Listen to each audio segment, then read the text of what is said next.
He says, well, I guess you wouldn't. That one did not appear in the Daily News. He was asleep in his bunk, see? And at the end was his bunk tag, his little bed tag, and it said S. Sack. And that's his name, Sad Sack. I mean, he invented, this guy, the cartoonist, most people use the term Sad Sack, but he invented that phrase. That's a phrase that he gave to the world, Sad Sack. Sack was his last name, and you know why they use Sack? Because in the Army, whenever the PFC or the Yardbird was completely rejected, he went to the sack and he slept there. He just slept your way around the clock. Sometimes guys would sleep for a whole week. I knew guys that got 3-day passes, and they would immediately go to bed. And 3 days later, they would get staggering up. They'd blow the whistles, and they'd stand reveille or something, and that would be it. But that's the way they slept. And Sad Sack was a name that was invented by this guy in the Army, this cartoonist. I'll bet you can't tell me his name. All right, come on. Don't worry about that, honey. What was the name of the guy that drew Sad Sack? There aren't many people who have given phrases to our language. Among them, the cartoonist who created Popeye. He gave such words as Jeep to the language. The Jeep that we know today was named after a cartoon character, Jeep. He also gave goon was a phrase that he came up with, which is used constantly today. By the way, I am also, and I must say that I'm delighted to point out that I am also the perpetrator of a phrase which has become part of the language. And I keep seeing it everywhere I look. I see it on marquees once in a while. I see it in magazines. And how many of you remember that phrase? Do you know what phrase that I'm giving credit for creating on the air, Larry? In fact, if any of you have got a copy of the American Dictionary of Slang and Usage, you will find my name listed under that phrase as creating it. In fact, I am in that same dictionary for 3 phrases which I created. I'll give you a clue. One of them is creeping meatballism, which came out of the show here a couple of years ago. But nevertheless, this private sack, everybody all over the country is laughing. All over the world, they're laughing at this same thing. And here was the cartoon. It shows Sad Sack, so he's in bed. And he's asleep. And there's absolutely no expression on his face. And then all of a sudden you see a look of kind of a peculiar look of startled. He's startled. He's still asleep. You can see he's dreaming something. He's startled. And then you see a gigantic grin spread all over his face. And then again you see in the fourth panel, he is waking up and he's looking real scared. And you see him now, he's quickly getting dressed, and he's putting on his shoes and his pants, and he's running out, and you see in the last panel, he is going into this place that says on the top of it, it says, infirmary. And over it is a green light hanging. You don't get it, huh? Okay, that's good. I'm glad to see that there are still some people with us tonight who are as pure as the driven snow. That's my litmus test. When people look at me and say, huh? Then I know that then I better tell little stories like Uncle Remus and tell a few, little things like Raggedy Ann, Raggedy Andy, stuff like that. But you want to hear about this terrible moment. All right, we're all sitting there one day, all the guys at Company K. We've been together so long. Have you ever been with people that you have absolutely nothing in common with, but you've been together so long and so intimately that you've gone through about 45 phases of wanting to kill them, and then being bland towards them, and then digging them, and then 5 minutes later you're walking down the company street and a plan formulates in your mind about if I could get a hold of a grenade, and just before supper, when they're all in there getting dressed, if I stood here by the latrine and I lobbed it in the window by the left, I could get the whole damn company. Kill them all. I could even get the first sergeant, the whole bunch. Now, well, we'd gone through about 10,000 phases like that, and now we know each other's problems and each other's world and each other's attitudes, so much so that I could write the language and the continuity of each guy's expressions. Given any situation, I knew exactly what he would say.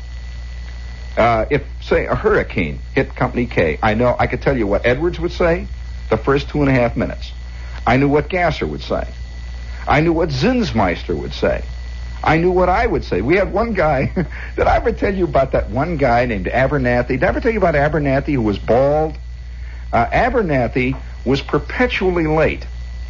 And every morning, Abernathy, he looked a little bit like, a little like Curly in the Three Stooges. Yeah, and he was bald, though, absolutely bald, and he was from Chicago. And every morning, Abernathy would fall out for reveille about 2 minutes late. And we'd all be standing there in the darkness in the frozen tundra, and the first sergeant would be calling out the names, and then you'd hear behind us, you'd hear tuk, tuk, tuk, tuk, tuk, tuk, tuk, running across the tundra, and you would hear the flapping of his raincoat. Flap, flap, flap, flap, flap, flap, flap, flap, flap, flap, flap, flap, and he would stop. Somehow, that bugged everybody. He did it all the time, no matter what the formation was. No matter what the situation was, we'd all be standing there and you'd hear tuk, tuk, tuk, tuk, tuk, tuk, tuk, tuk. It was Abernathy.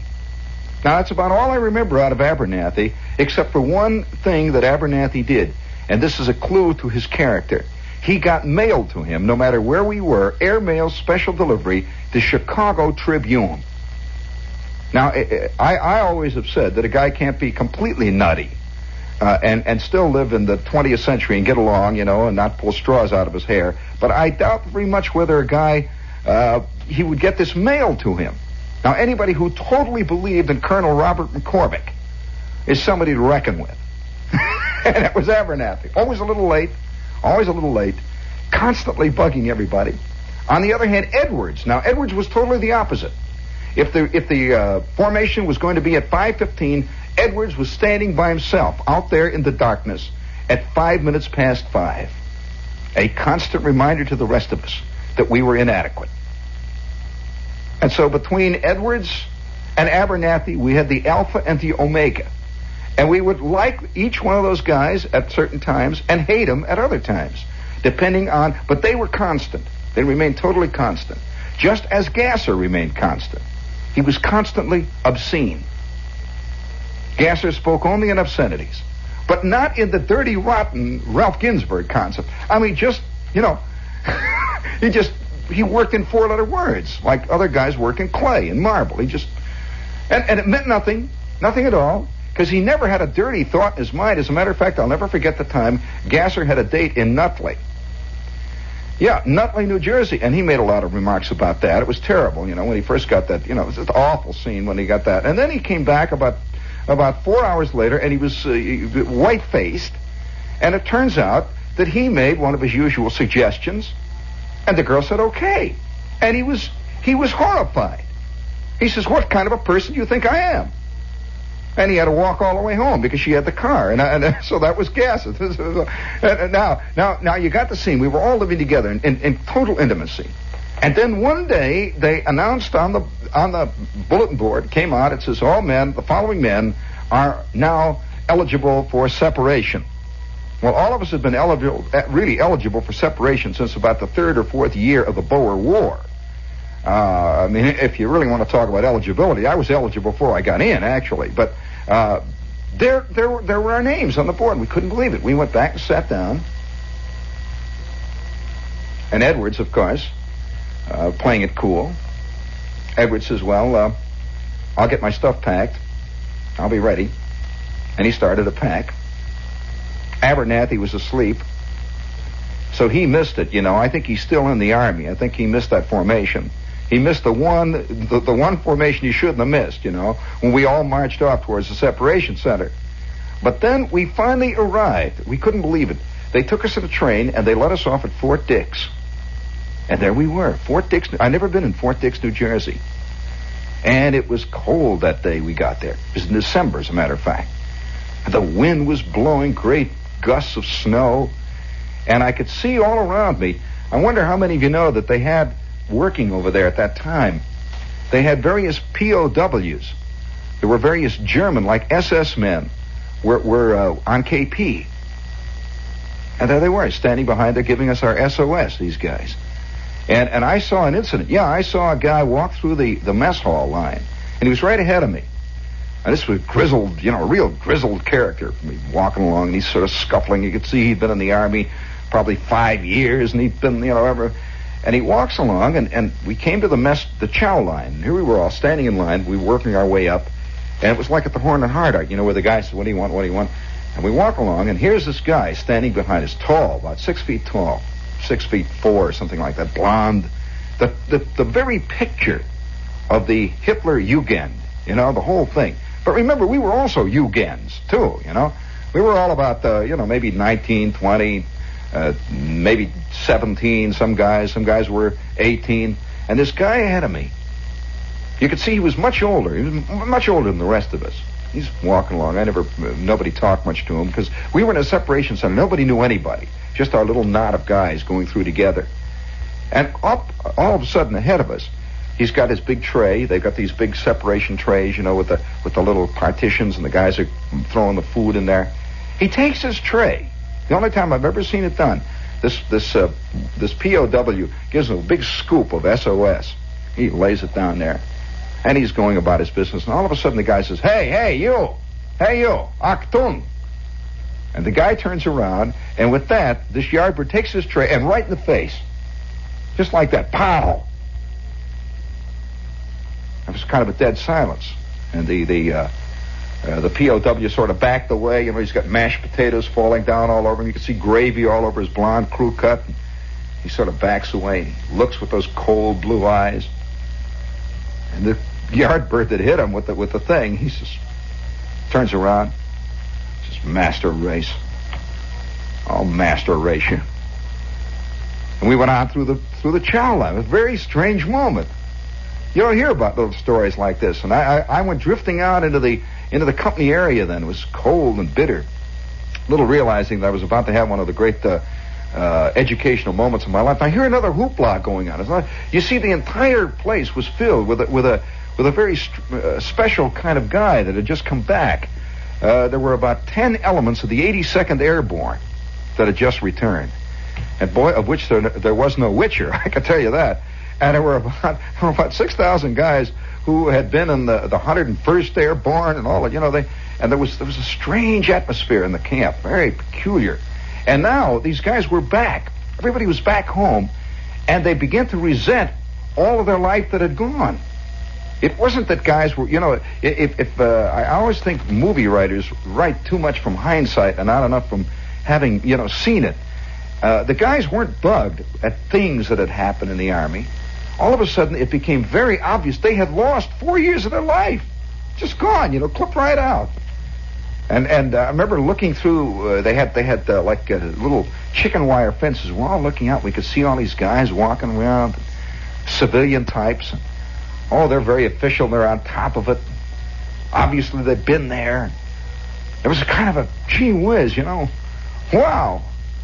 Wow, and the radios are playing, and you could hear all kinds of guys that had made it while you were gone, and all kinds of people were bugged. And so there was a kind of a hoopla just about 10 minutes after the mess incident. Is this boring you, by the way? It's a curious story. About 10 minutes after the mess incident, I walked out into the darkness, and I was with Zinsmeister. Wind is blowing, Zinsmeister and Gasser. And I hear a lot of yelling, and I see that about 4 GIs have got 2 POWs trapped on the roof of a barracks. And it's snowing. Terrible icy snow. And these guys are throwing ice up at them. And these 2 POWs are sitting up there. There were 2, as a matter of fact, they happened to be Africa Corps. They were both sitting up there, kind of crouching down. You could see. They didn't know which way to turn. These guys were throwing, and a couple of MPs said, "Come on, you guys, break it up, break it up." And we went wandering back to the barracks. And so now we're sitting there. What are we going to do? Everybody's got this sense of at loose ends. There's no first sergeant anymore. Our lieutenant was shipped away, and our captain's gone. The whole thing is all falling apart. It's just beginning to disappear before your eyes. And they had an airfield over Dix, And while we're sitting there, a tremendous flight of B-17s came in. These are big super fortresses, They just... You could just hear them one after the other. They've just come in from overseas. A squadron is returning, and we watch them circle the field and lay them down one after the other out there in the darkness, and you see the lights blinking, and you can hear the POWs. That was the eerie thing about it. You could hear all these German voices all around out in the darkness. These guys were cleaning the streets and were sweeping up the